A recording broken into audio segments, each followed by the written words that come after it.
The chalk line appeared on the barn door the same morning. Olivia Thornton found Isaac Sterling's prize bull standing knee-deep in her vegetable garden, chewing what remained of her winter squash. She marched across the fence line with fury in her chest and mud on her boots, finding him mending a section of corral fence near his own barn. He straightened when he saw her coming, setting down his hammer with the deliberate calm of a man who knew trouble when he saw it approaching. "Your bull destroyed half my garden," she said without preamble. Isaac looked past her toward the broken fence rail she had not yet noticed. "Fence was down. I will fix it. Fix it. That garden was 3 months of work. I will pay for the damage. I do not want your money. I want you to keep your animals on your own land." He studied her for a long moment, his gray eyes unreadable beneath the brim of his hat. Noted. She waited for more, but he simply picked up his hammer and returned to his work. The dismissal stung worse than any argument would have. Olivia walked back to her property, found a piece of chalk in her uncle's old tool shed, and drew a single line on the barn door facing his ranch. Above it she wrote in clear letters, "Arguments 1." Beneath the line she wrote, "O. Thornton, 1I. Sterling, 0." The Willamette country stretched green and generous in the spring of 1881, a far cry from the dusty plains most people imagined when they thought of western homesteads. Olivia's uncle had left her 160 acres of good bottomland, a sturdy house with a stone foundation, 2 barns, and a stubborn determination to prove she could manage it alone. She was 22 years old and had left a suffocating engagement in Portland to claim her inheritance. The man she had nearly married believed women were decorative creatures meant for parlors. Her uncle, thankfully, had believed something different. Isaac Sterling owned the adjoining property, 300 acres he had built up over 7 years of backbreaking work.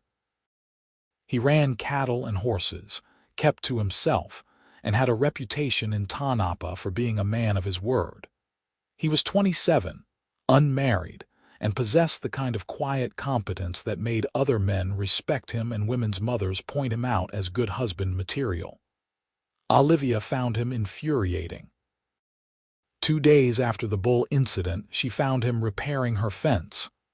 "I told you I did not want your help," she called from the porch. He hammered in another nail. "Fence needed fixing. I can fix my own fence. This one is fixed now." She walked down to where he worked, her hands planted on her hips. "Do you think I am incapable of maintaining my own property?" "No." He tested the rail, found it solid, and gathered his tools. "Then why are you doing work I did not ask you to do?" "Because the fence was down and your chickens were heading toward my hayfield." She had not noticed the chickens.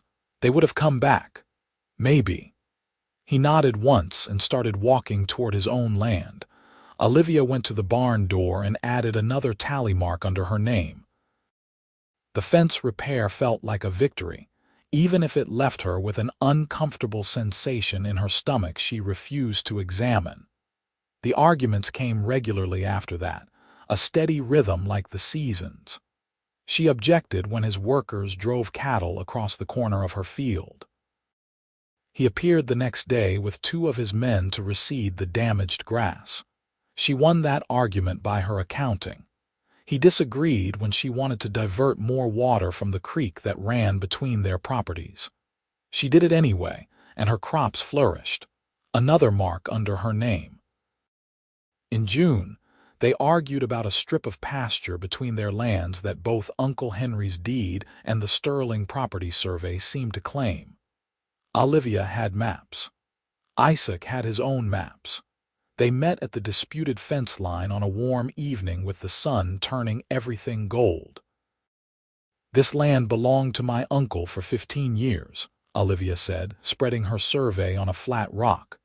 "The county surveyor marked it as mine in 1874. Isaac placed his document beside hers.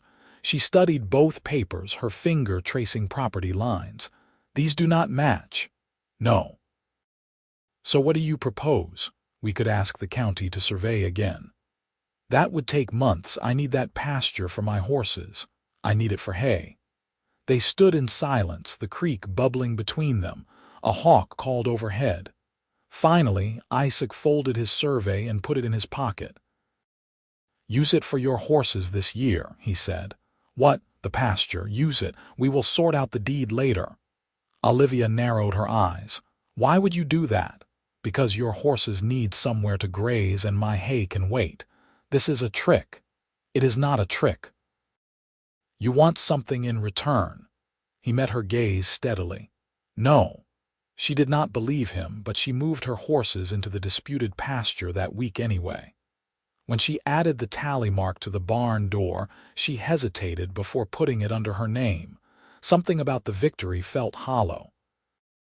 July brought a heat unusual for the Willamette Valley.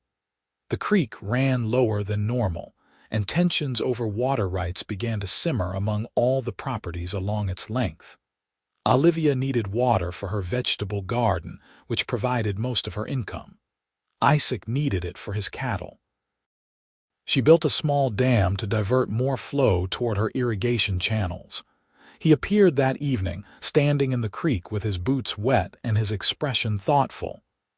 That dam is taking 60% of the flow, he said. I need it for my crops. My cattle need to drink. There is still water flowing to your side. Not enough for 200 head, she crossed her arms. Perhaps you have too many cattle. Perhaps you have too many vegetables. Vegetables feed people. Your cattle feed rich men in San Francisco. Those rich men pay money that keeps this valley working. They glared at each other across the water. The dam sat between them, a small pile of rocks and mud that had taken her most of the afternoon to build. I am not removing it, Olivia said. Isaac looked at the dam, then at her crops, then back at the dam. He stepped forward and adjusted 3 of the larger rocks, creating a channel that let more water flow downstream while still directing a generous portion toward her fields. This works better, he said, and walked back to his land. Olivia stared at the modified dam. It did work better. The water flowed more evenly and her crops would still get what they needed. She went to the barn door and raised the chalk, then paused. Who had won this argument? She had kept her water.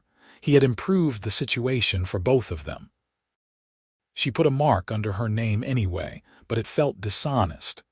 In August, a new problem emerged. Olivia's chickens, emboldened by the hole they had discovered in the fence line, developed a habit of wandering onto Sterling property. Isaac returned them twice without comment. The third time, he knocked on her door at dawn with a crate containing all 12 birds. You need a better coop, he said. My coop is perfectly adequate. Your chickens disagree. Chickens have no sense of property boundaries. They understand when they are not properly secured. Olivia took the crate from him. I will repair the fence. The fence is not the problem. Your coop has a hole in the north wall. How do you know that? I looked. You were snooping around my property. I was returning your chickens and noticed a problem. I did not ask you to notice anything. He tipped his hat. Fix the hole or I will start keeping the eggs. She slammed the door, went to check the coop, and found the hole exactly where he said it would be. She spent the morning repairing it, cursing his name and his observant eyes. When she finished, she stalked to the barn door and gave herself another point, though the victory tasted like ashes. That evening she studied the tally marks in the fading light. 23 arguments by her count, and she had won 18 of them. Isaac had won only 5. The numbers should have satisfied her, but instead they raised questions she did not want to consider. September brought the kind of perfect weather that made people understand why settlers had fought so hard to reach Oregon. The sky stretched blue and endless, the air smelled of hay and apples, and the work of harvest consumed everyone's daylight hours. Olivia hired 2 men from town to help bring in her crops. Isaac's crew expanded to a dozen as they prepared for the fall cattle drive. She saw less of him during those weeks, just occasional glimpses across the fence line. Without their regular arguments, the days felt strangely flat. She told herself this was a good thing. She had work to do and no time for irritating neighbors. Then her well went bad. She noticed it first in the taste, a sharp mineral bitterness that made her coffee undrinkable. Then the water itself began to cloud, turning a milky gray that left residue on everything it touched. Olivia hauled buckets from the creek for 3 days while she tried to determine the problem, but the well sat too deep for her to see the bottom. She needed help and had no idea where to find it. Isaac appeared on the 4th morning, riding up her lane with the sunrise behind him. "Your well is bad," he said. "It was not a question." "How did you know?" "Saw you carrying creek water. Nobody does that if their well works." She wanted to be irritated by his observation, but exhaustion won out over pride. "The water turned bad last week. I do not know why." He dismounted and walked to the well, peering down into its darkness. "Do you have a rope and a lantern?" "Yes." "Get them." She brought both, and he rigged a system to lower the lantern into the well. They both leaned over the stone rim, watching the light descend. About 20 feet down, it illuminated something pale and bloated. "Animal carcass," Isaac said, his voice grim. "Probably a raccoon or possum, fell in and poisoned the water." Olivia's stomach turned. She had been drinking that water for days before noticing the taste. "Can it be fixed?" "I need to go down and remove it, then we have to drain the well and let it refill. Take about a week before the water is safe again." "I can do it." He looked at her. "Have you ever been down a well?" "No." "It is dangerous work, easy to run out of air or get trapped." "I can learn." "Or you can let someone with experience handle it." Pride and practicality warred in her chest. Practicality won. "Thank you." He spent the next 4 hours in her well, first removing the decomposing animal, then climbing up and down repeatedly to scrub the walls and inspect for other problems. When he finally emerged for the last time, he was covered in mud and slime, his face pale with exhaustion. Olivia had heated water for washing and prepared food while he worked. She brought both out to the yard, setting them on the bench near the pump house. "You should clean up," she said. "And eat something." He washed his hands and face, then sat heavily on the bench. She had made roast chicken, bread, and early apples baked with cinnamon. He ate without speaking, and she sat nearby, watching the sun move across her fields. "Why do you do it?" she asked finally. "Do what?" "Help me. Fix things. You could leave me to manage on my own." He finished chewing, took a drink of creek water from the cup she had provided.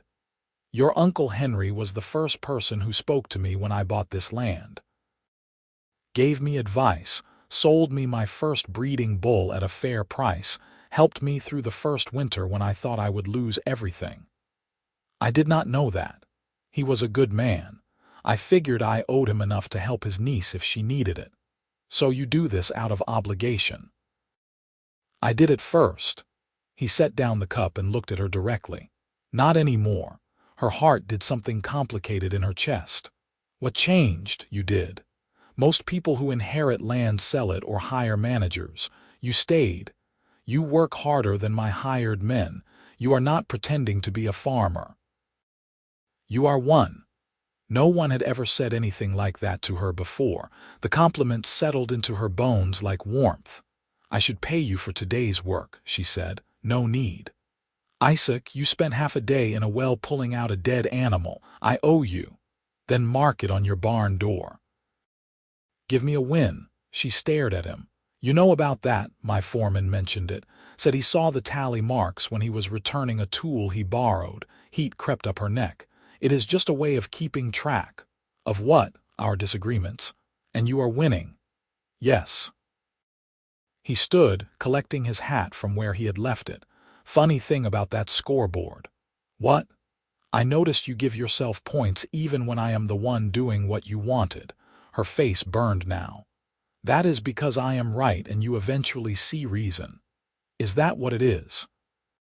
He swung into his saddle, looking down at her with an expression she could not read. Or maybe you just like keeping score of something that was never a competition. He rode away before she could respond. Olivia stood in her yard for a long time after he left, the words rattling around in her head. Finally, she walked to the barn door and stared at the tally marks. 23 lines under her name, 5 under his. She raised the chalk to add another mark for the well, hesitated, then slowly drew a line under Isaac's name instead. It felt like admitting something she was not ready to name. October arrived with rain that turned the roads to mud and the world to shades of gray and green. Olivia spent her days preserving the last of the harvest, her evenings planning for winter. She caught herself looking toward the Sterling property more often than she liked, watching for a tall figure on horseback, or the distant shapes of his cattle moving across the hills. The argument that changed everything started over a fence post. Isaac wanted to run a new fence line along their southern boundary, claiming the old one was rotting and dangerous. Olivia disagreed, insisting the fence was fine and a new one would encroach 3 feet into her property. The survey marks are clear, Isaac said. They stood in the rain, both soaked and stubborn. Those markers were moved. Uncle Henry told me the real boundary is 3 feet north of where you want to build. Henry told me the opposite before he died. Then one of us is remembering wrong. I wrote it down. She crossed her arms. So did I. They were at an impasse. The rain fell harder, turning the disputed ground into a muddy mess. Isaac wiped water from his face. We could split the difference, he offered. No, the boundary is where I say it is. You are being unreasonable, I am being correct. Olivia. He said her name with a patience that made her want to scream. This fence needs to be built before winter. If we wait, the ground will freeze. Then build it on your own land. I am trying to build it on my own land, 3 feet north of where you are planning. He looked at her for a long moment, rain dripping from his hat brim. Then he did something unexpected. He walked to where he had staked the proposed fence line and moved every stake 3 feet to the north. There, he said. It is where you want it. She should have felt victorious. Instead, she felt like she had been punched in the stomach. Just like that, just like that. You think I am wrong? Yes. But you are doing it my way anyway. Yes. Why? He gathered his tools, his movements deliberate and slow. Because 3 feet of land is not worth what it costs to keep arguing with you. What does that mean? He stopped, facing her fully in the rain. It means I am tired, Olivia. Tired of fighting over things that do not matter. Tired of watching you keep score of every disagreement like we are at war. We are neighbors. We should be helping each other, not counting victories. I do not understand you, I know. That is part of the problem. He started walking toward his property, then paused and turned back. For what it is worth, I have let you win every argument that did not matter. The ones I pushed back on were the ones that could hurt you. The bad well. The crooked land buyer who came sniffing around your property last month. The ford on the North Creek that floods every spring. Those were worth fighting about because I was trying to keep you safe. Everything else. I stopped caring about being right weeks ago. He left her standing in the rain, his words echoing in her head. Olivia went home, changed into dry clothes, and sat by her fire without seeing the flames. Every argument replayed in her memory, and she began to see a pattern she had been too stubborn to notice: the bull in her garden. He had paid for the damage and fixed the fence without being asked, the disputed pasture. He had given it to her for her horses, the dam in the creek. He had modified it to work for both of them. The well. He had spent hours in dangerous conditions to make her water safe again, The fence. He had just moved it to where she wanted, even though he believed he was right. Isaac Sterling had been letting her win for months. Not because he was weak or indifferent, but because he had decided she was worth more than his pride. The realization stole her breath. She went to the barn door that night with a lantern, studying the tally marks by its flickering light. 24 under her name, 6 under his. The scoreboard suddenly looked childish and petty, a record of her own stubborn blindness. She took the chalk and wrote something new below the columns. What are we actually counting? November brought the first frost and a visitor neither of them expected. Samuel Harding arrived in Tonopah with a leather briefcase, city clothes, and a smile that did not reach his eyes. He introduced himself as a land agent representing investors from San Francisco interested in purchasing property in the Willamette Valley. Olivia met him first when he appeared at her door on a Tuesday morning. "Miss Thornton," he said, removing his hat with practiced courtesy. "I wonder if I might have a few moments of your time to discuss a business opportunity." She invited him in, offering coffee while he laid out his proposal. His investors wanted to consolidate small farms into larger commercial operations. They were prepared to offer excellent prices for properties in the area. "Your land, for instance," Harding said, pulling papers from his briefcase. 160 acres with creek access, good soil, established buildings. We could offer $2,500. It was more money than Olivia had ever imagined having at once. "That is generous. We believe in fair dealing. Of course, the offer is contingent on acquiring the adjacent Sterling property as well. Our investors want a minimum of 400 contiguous acres for their operation." "I see. Have you spoken with Mr. Sterling?" "Not yet. I wanted to gauge your interest first." "Between you and me, Miss Thornton, a woman alone trying to manage a homestead faces considerable challenges. This money could allow you to live comfortably in Portland or San Francisco without the burden of manual labor." Something in his tone made her spine stiffen. "I do not find my work burdensome, Mr. Harding. Of course not. I simply meant you would have options, freedom." "I have freedom now." His smile tightened slightly. "Nevertheless, the offer stands. Will you consider it?" "I will think about it." He left her papers and a card, promising to return in a few days. After he departed, Olivia sat at her kitchen table, staring at the number written on the contract. $2,500. She could pay off every debt, buy new equipment, maybe even hire permanent help. Or she could leave, return to the city, live the kind of life her mother had always wanted for her. The thought made her feel hollow. That afternoon, she saw Harding's buggy traveling up the lane toward the Sterling house. She watched from her porch, wondering what offer Isaac would receive. His property was larger, more developed.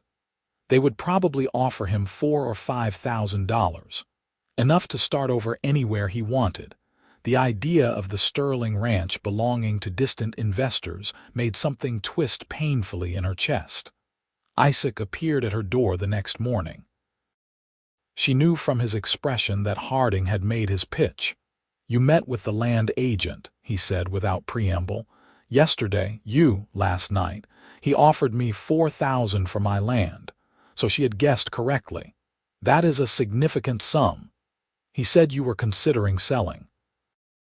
"He said my offer was contingent on acquiring your property as well.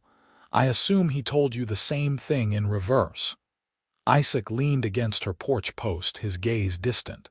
"He did. Made it sound like we would both benefit from selling, like we would be helping each other out." "Would we be?" He looked at her then, his gray eyes serious. "Do you want to sell? I asked you first." "I am not selling. This land is mine. I built it from nothing, and I plan to keep building until I die and pass it on to someone else. But that is my answer. What is yours?" Olivia thought about Portland, about drawing rooms and social calls, and a life that would never feel like her own. Then she thought about morning sun on her fields, the smell of earth and growing things, the satisfaction of work that left her exhausted and proud. "I am not selling either," she said. Relief flashed across his face, there and gone so quickly she almost missed it. "Good." But Harding seemed very confident one of us would accept.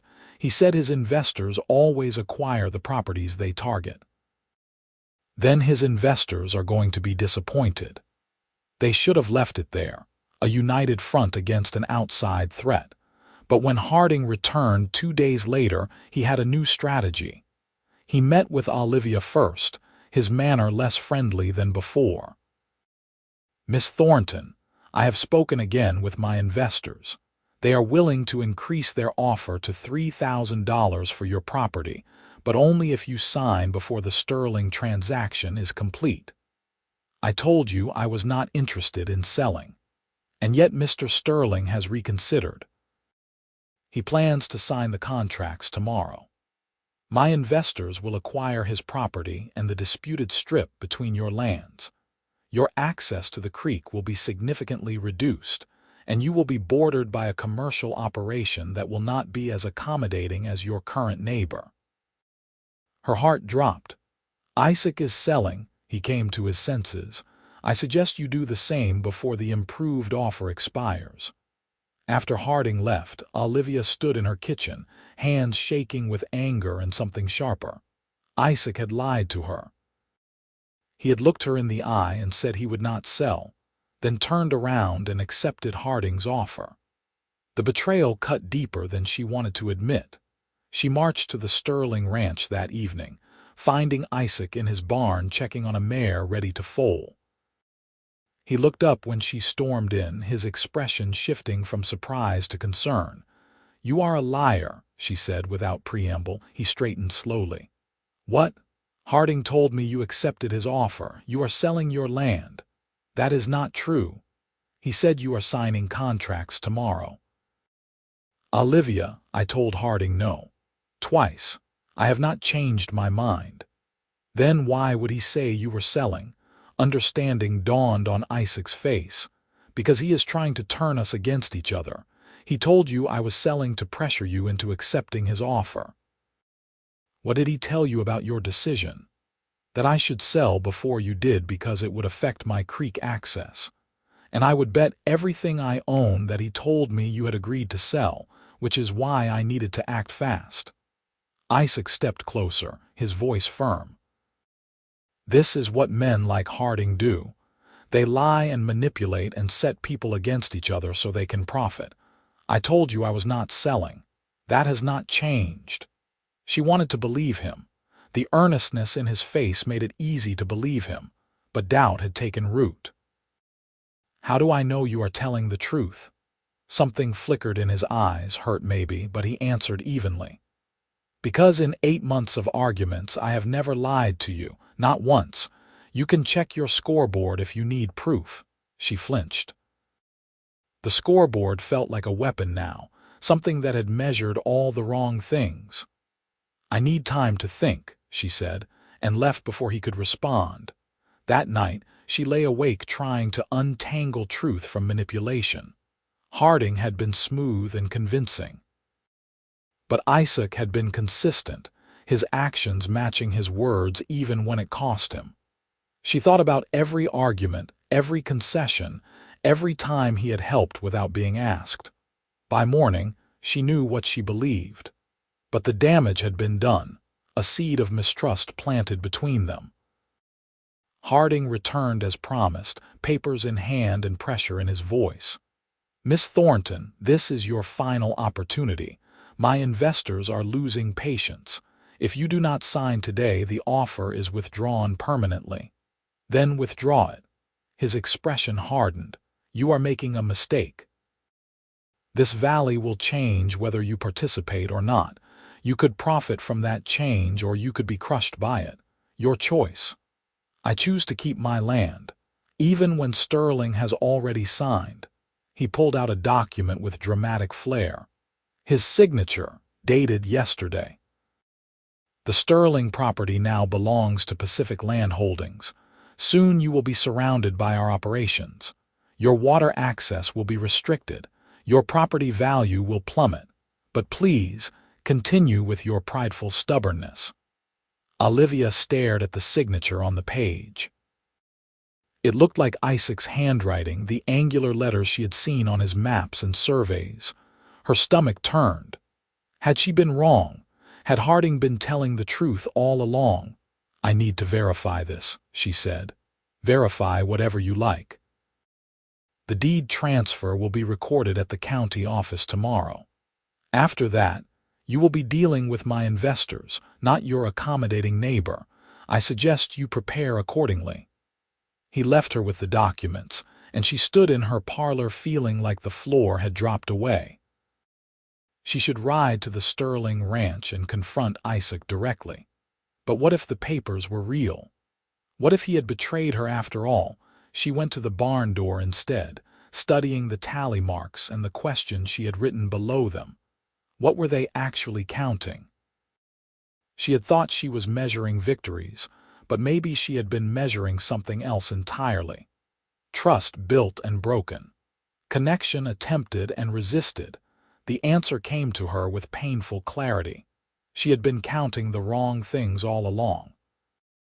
Olivia saddled her horse and rode into Tonopah, going directly to the county recorder's office. The clerk, a tired-looking man named Martin, greeted her with professional courtesy. "I need to check on a property transfer," she said. "The Sterling Ranch. Has anything been filed in the last week?" Martin consulted his ledgers, running his finger down columns of entries. "Sterling? No, madam. Last entry for that property was 7 years ago when Isaac Sterling purchased it from the territorial office. Nothing since." Relief and anger flooded through her in equal measure. Nothing at all. Nothing. Did you expect something to be filed? A land agent said contracts had been signed. Martin's expression soured. "Samuel Harding. You know him. He has been sniffing around several properties in the valley.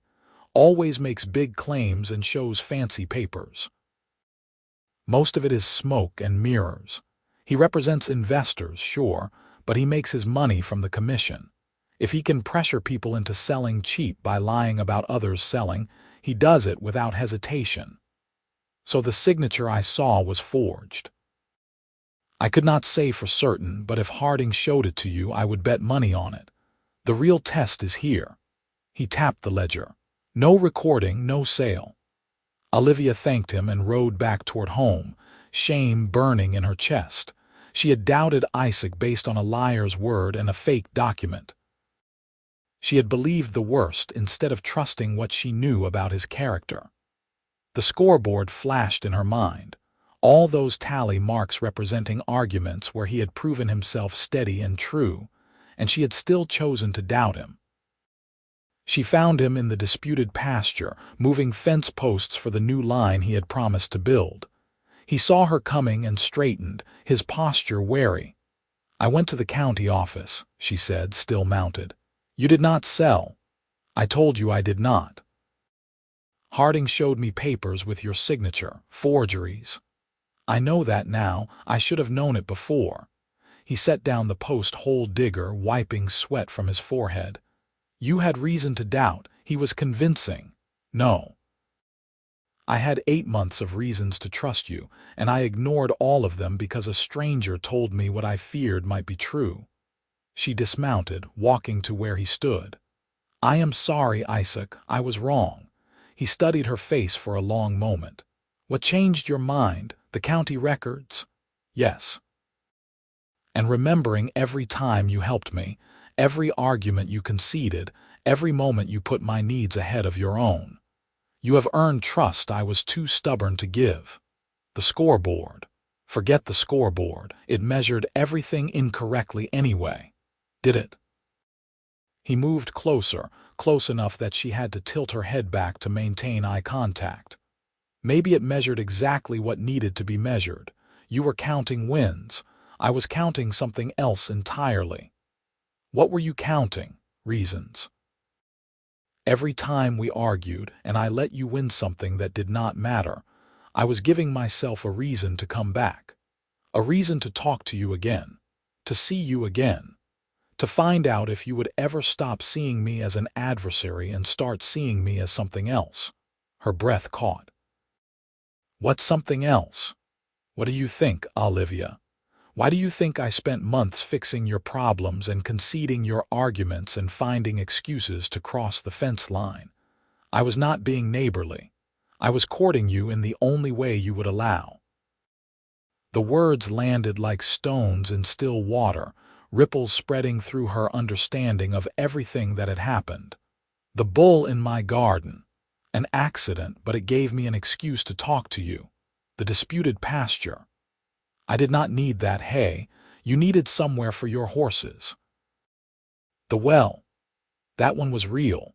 When I realized you were drinking poisoned water, I could not get to your property fast enough.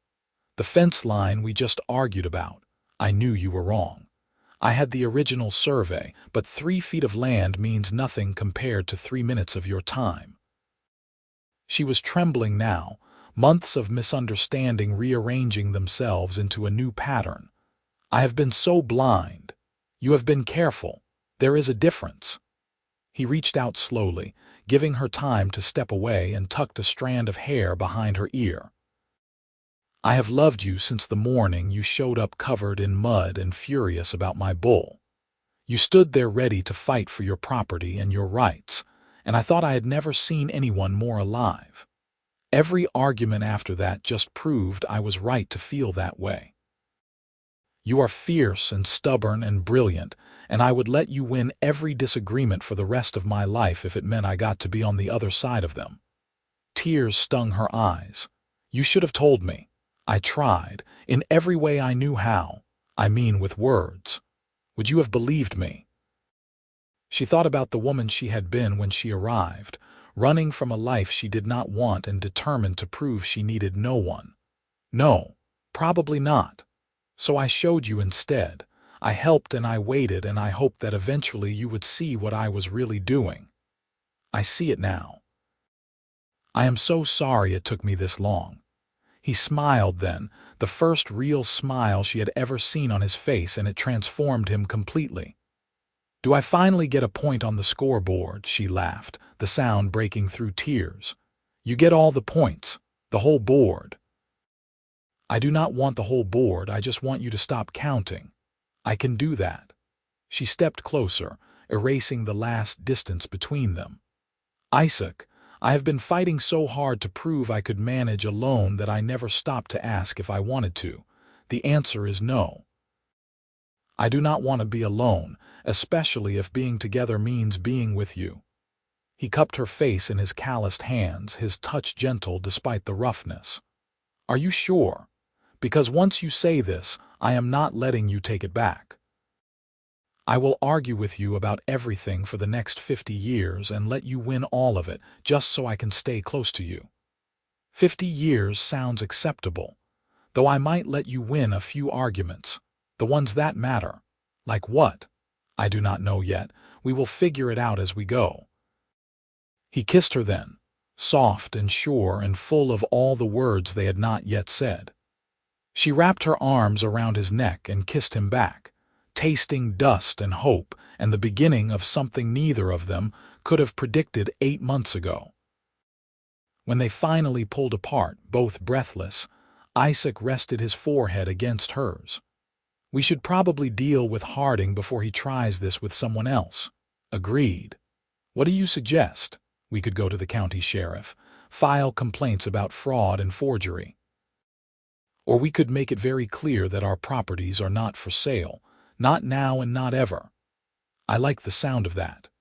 They rode into Tonopah together, finding Harding at the hotel where he had been staying.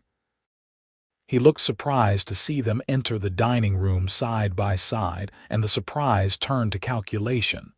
Miss Thornton, Mr. Sterling, have you reconsidered my offers? No, Olivia said, but we have reconsidered our approach to dealing with you. I am not sure what you mean. Isaac stepped forward, his presence suddenly menacing despite his calm demeanor. You forged my signature on false documents and used them to pressure my neighbor into selling. That is fraud. The county sheriff is very interested in hearing about it." Color drained from Harding's face. "I have no idea what you are talking about." "The papers you showed me yesterday," Olivia said. "The ones with Isaac's signature dated 3 days ago. I checked with the county recorder. No such sale was ever filed or executed. You fabricated evidence to manipulate me." "That is a serious accusation without proof." "I have the papers you left with me. I imagine a handwriting expert would have some interesting things to say about the signature." Harding stood abruptly. "My investors will hear about this harassment." "Good," Isaac said. "Tell them the Willamette Valley is full of people who will not be bullied or deceived. Tell them Samuel Harding failed because he underestimated the integrity of the farmers he tried to cheat. Tell them whatever you want, but do it from somewhere else. If I see you on my property or Miss Thornton's property or anywhere near our operations again, I will have you arrested." They left him sputtering protests, walking out into the clear November afternoon. Olivia felt lighter than she had in days. "That was satisfying," she said. "Very." Isaac offered his arm and she took it, marveling at how natural the gesture felt. "Should we go home?" "Which home?" "Good question. I suppose we should talk about that." They rode back slowly, neither in a hurry to end the ride. The valley spread around them in shades of gold and gray, the fields waiting for winter, the mountains standing watch in the distance. "Harding said something that was actually true," Olivia said as they followed the creek path. "Our properties combined would make a substantial operation." "They would. Uncle Henry's land and your land share water, have good pasture, enough buildings for a large workforce." "Are you suggesting what I think you are suggesting?" She looked at him, this man who had been courting her in the language of fence posts and water rights. "I am suggesting we stop arguing about whose land is whose and start talking about what we could build together. I thought you wanted independence. I wanted to prove I was capable. I have done that. Now I want something different." "What do you want?" "Partnership. With someone who sees me as an equal, not as property or decoration or burden. With someone who will argue with me about irrigation systems and fence lines and still kiss me at the end of the day." Isaac stopped his horse and reached across to take her hand. "Olivia Thornton, are you proposing to me, maybe? Would you say yes if I was?" "That depends. Do I get a say in this partnership, or are you going to add a tally mark every time you make a decision?" She laughed. "Equal say in everything important. Though I reserve the right to be correct about crop rotation. And I reserve the right to be correct about cattle management. Deal?" "Then yes. If you are proposing, my answer is yes." They sat on their horses in the middle of the disputed pasture, holding hands and grinning at each other like fools. The light turned golden as the sun descended, painting everything in warm honey tones. "We should probably tell people," Isaac said eventually. "Probably. Who do we tell first?" "Your family." Olivia thought of her mother in Portland, who would have opinions about ranchers and frontier life. "Eventually. What about yours?" "My father is in California. I will write to him. He will be surprised but pleased." "When should we marry?" "Tomorrow." She laughed again. "That seems fast. I have been waiting 8 months. Tomorrow seems generous. Let us aim for next month. That gives us time to plan something proper." "I do not need proper, I just need you." The words melted something in her chest. "Next month," she repeated. "And we can spend the time in between planning how to combine the properties." They rode back to her barn as the sun set, and Isaac dismounted to help her down. She slid into his arms and stayed there, content for the first time in months. "The scoreboard," she said, remembering suddenly. "What about it? We should change it." They walked to the barn door together, studying the chalk marks in the fading light. 24 under her name, 6 under his, and the question written below, "What are we actually counting?" Olivia picked up the chalk and drew a line through all the tallies, erasing the competition that had never really existed. In its place, she wrote something new, truce, and everything that comes after. Isaac added his own line below hers, his handwriting angular and strong. Not a truce. A partnership, starting today. She turned to face him, chalk dust on her fingers. "I love you, I should have said that before. I knew, but I like hearing it. I will say it every day for the next 50 years. Good, because I will be saying it right back." He kissed her again. There in the doorway of her barn, with the evening settling around them and the land they would build on together stretching in all directions. The scoreboard watched over them, transformed from a record of arguments into something else entirely. A testament to how two stubborn people found their way to each other through conflict and confusion, concession and care. The wedding happened on a cold December morning with frost on the ground and clear skies overhead. They married in the Tanapa church with half the valley in attendance. Olivia wore a simple dress of deep blue wool, practical and beautiful.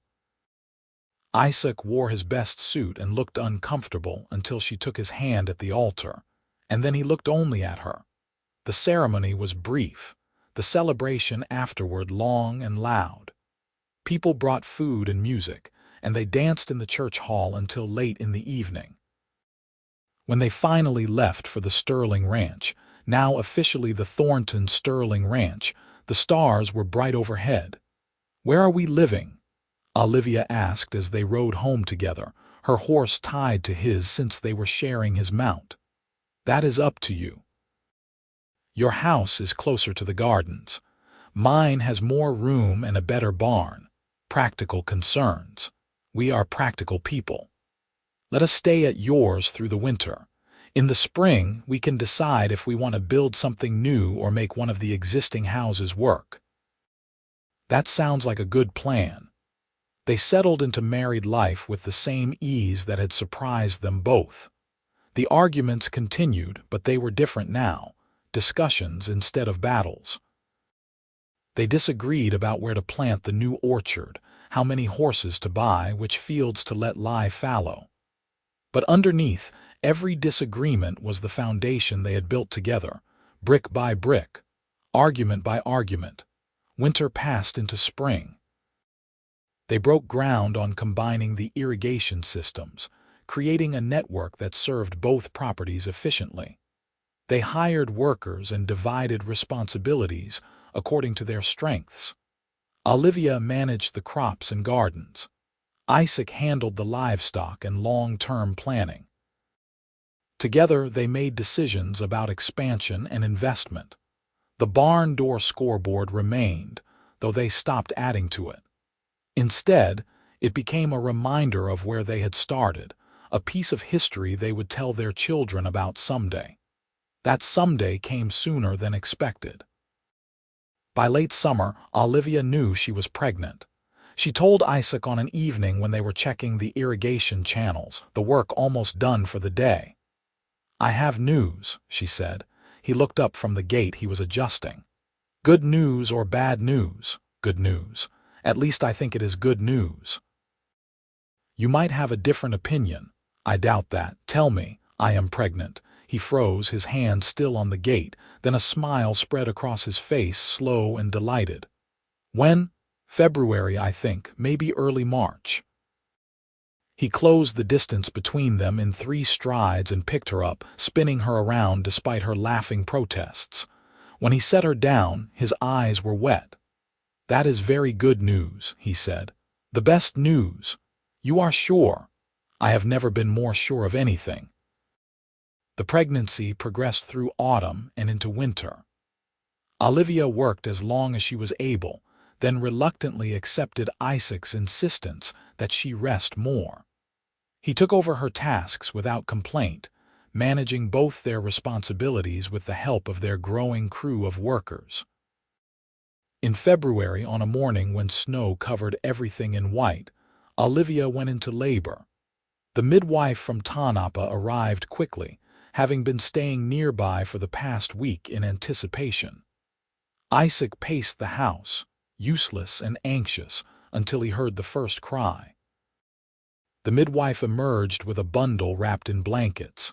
"You have a son, healthy and loud." Isaac took his son with trembling hands, marveling at the tiny face, the miniature fingers. Olivia called him from the bedroom, and he carried the baby to her, placing him in her arms. "He is perfect," she said, exhausted and radiant. "He is. What should we name him?" They had discussed names for months without deciding. Now, looking at their son, the answer seemed obvious. "James," Olivia said. "After my uncle's middle name, James Sterling, I like it." Isaac sat on the edge of the bed, his arm around his wife, his son in her arms. "He is going to need a good education and a patient temperament. With two parents like us, arguments are guaranteed.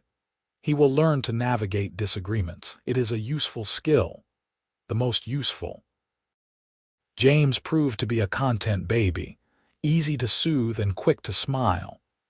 He grew through spring and summer, learning to sit up, then crawl, then walk with determined wobbling steps.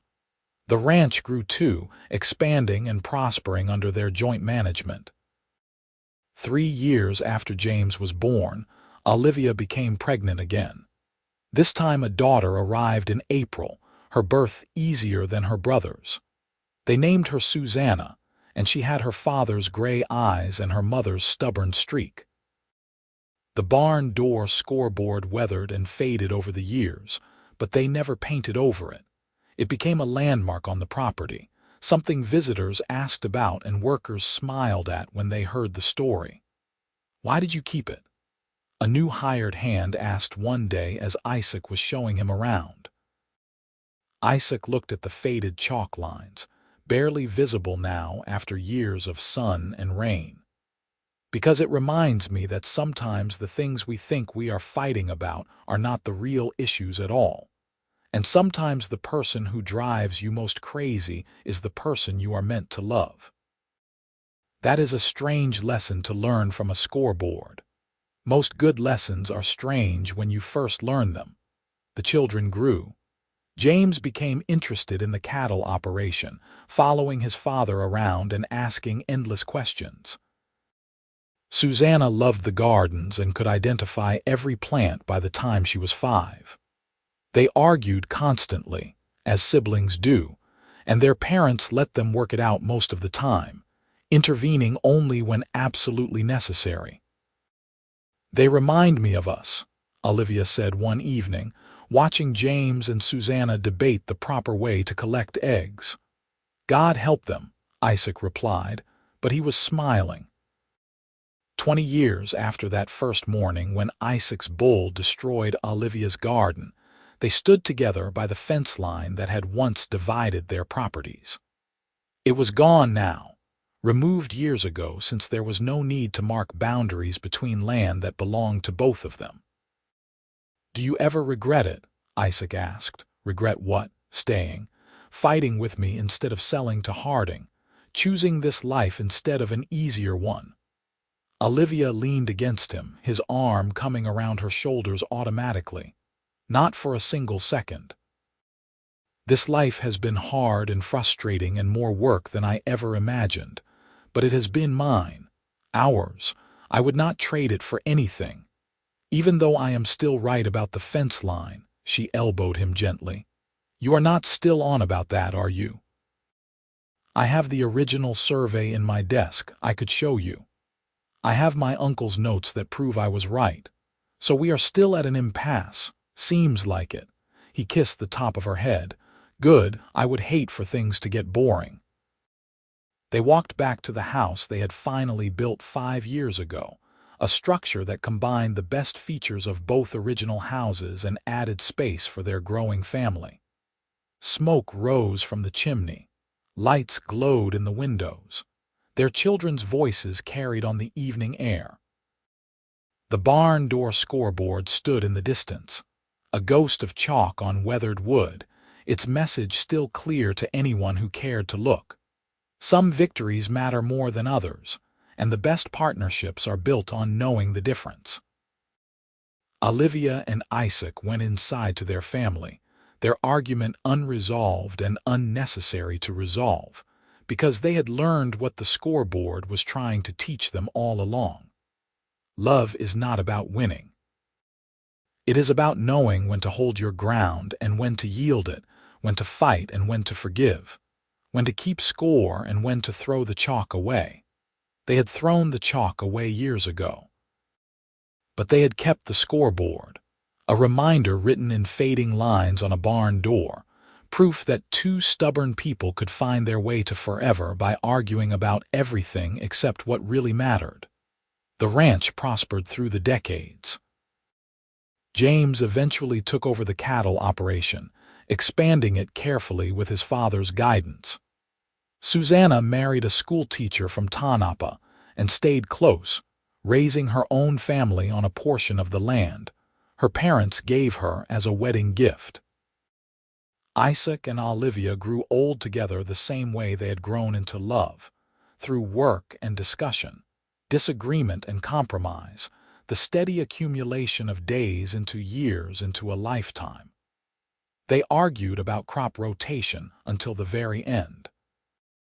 They never did resolve the fence line dispute, though by their 50th anniversary, it had become a private joke between them, something to bicker about when they wanted to make each other smile.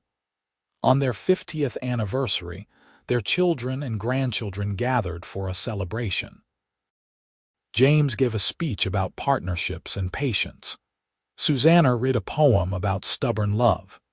The grandchildren performed a play they had written about the famous scoreboard, exaggerating every detail until even Olivia and Isaac were laughing. That evening, when the guests had gone home and the house was quiet, they walked out to the old barn one last time. The door was still there, though the building itself was rarely used now. The chalk marks had faded to nothing, but they both knew exactly where they had been. 50 years, Olivia said. Can you believe it? Some days, yes. Some days it feels like just yesterday I saw you marching across my field ready to fight about a bull. I miss that bull sometimes. He was a good excuse to argue with you. We never needed excuses. No, we did not. Isaac produced a piece of chalk from his pocket, new and white and unused. Should we add a final entry? What would we write? The truth. What the scoreboard was always really counting. He handed her the chalk, and she stepped close to the barn door. In the space below the old, invisible tallies, she wrote in clear letters, 50 years, no score, just love. Isaac added his own line, and she won the ones that mattered. No, Olivia said, taking the chalk back. We both won. She wrote that too, the chalk squeaking on the old wood. Then she stepped back into her husband's arms, and they stood together in the gathering darkness. Two stubborn people who had spent 50 years proving that the best love is built not in spite of arguments but because of them. Not by avoiding conflict, but by learning which battles matter, and which ones are just excuses to stay close. The barn door held their final scoreboard, a testament to a love that started with chalk marks and ended with a lifetime. In the years that followed, after they were both gone, their descendants would preserve that barn, that door, those words. The story became part of the family history, told and retold until it took on the quality of legend. But for Olivia and Isaac, it was never a legend. It was just the truth. That love is not about keeping score, but about knowing when to concede, when to stand firm, and when to rewrite the rules entirely because you found someone worth changing them for. They had kept score on a barn door. They had argued about everything from bulls to fence lines to the proper way to irrigate a field. But in the end, the only count that mattered was the one neither of them kept track of. The endless accumulation of days spent side by side, building something larger than either of them alone. One argument, one concession, one moment of stubborn love at a time. James and Susanna, grown now with children of their own, stood by the old barn after their parents passed within months of each other, first Isaac and then Olivia, as if neither could bear to be without the other for long. "What should we do with this?" Susanna asked, touching the barn door with gentle fingers. James studied the faded words their mother had written on that last anniversary. "Leave it. Let it weather into history, but tell the story. Make sure every generation knows how their great-grandparents fell in love by arguing and learned to love by knowing when to stop." And so they did. The barn door remained, protected but not preserved, allowed to age naturally as the generations passed. The words faded further but never disappeared entirely, visible to those who knew where to look and what they meant. The Thornton Sterling Ranch continued through the decades, managed by children and grandchildren who inherited not just land but a legacy of partnership and respect. They told the story of the scoreboard to anyone who would listen. The tale of a stubborn woman and a patient man who learned that love is not a competition, but a collaboration, measured not in victories but in the willingness to fight for what matters and yield on what does not. Olivia and Isaac had won their last argument together, proving that a lifetime of love is built not on agreement, but on choosing each other even when you disagree, especially when you disagree, because the willingness to stand your ground while respecting someone else's is the foundation of every partnership worth having. The barn door stood as their monument, a scorecard that counted nothing and meant everything, proof that two stubborn people from two separate properties could become one family, one legacy, one love story written in chalk on weathered wood, fading into history but never forgotten, never really gone, always there to remind those who came after. Keep score if you must, but remember that the only victories that matter are the ones you win together.